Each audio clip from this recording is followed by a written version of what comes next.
చీర భారతీయ సంస్కృతితో ముడిపడి ఉన్నది. మహిళలు పార్టీలు, ఫంక్షన్లు, పండుగలు, పూజలు ఏవైనా సరే చీరను ధరిస్తుంటారు. ఈ ట్రెండ్ కేవలం భారతదేశానికి పరిమితం కాలేదు.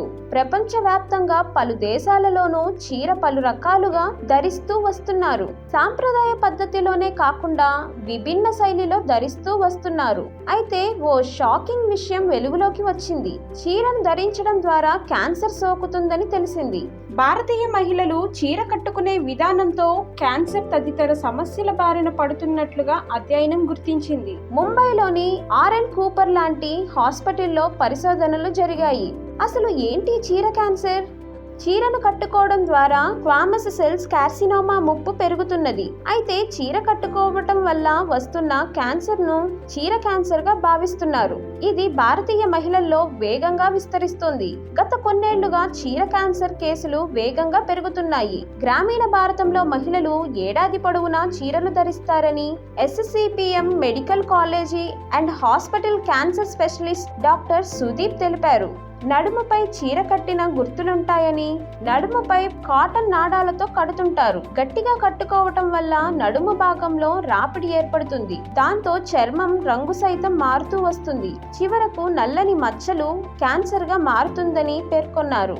టైట్ జీన్స్ తో కూడా విపరీతమైన వేడిలో నివసించే మహిళలకు సోకే ప్రమాదం ఎక్కువగా ఉంటుంది.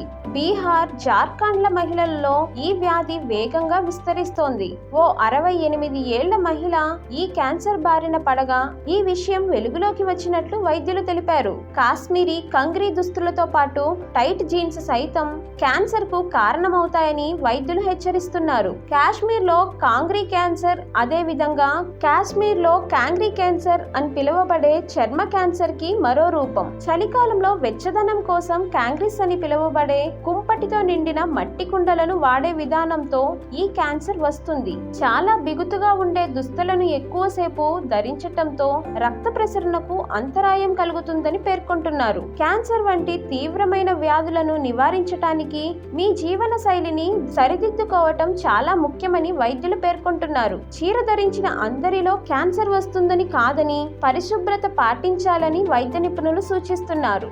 ఆరోగ్యకరమైన పోషకాహారాన్ని తీసుకోవాలని వైద్యులు సూచిస్తున్నారు. అలాగే గంటల తరబడి ఒకే చోట కూర్చోవద్దని, వీలైనంత వరకు చురుగ్గా ఉండేలా చూసుకోవాలి. దాంతో ప్రయోజనకరంగా ఉంటుందన్నారు.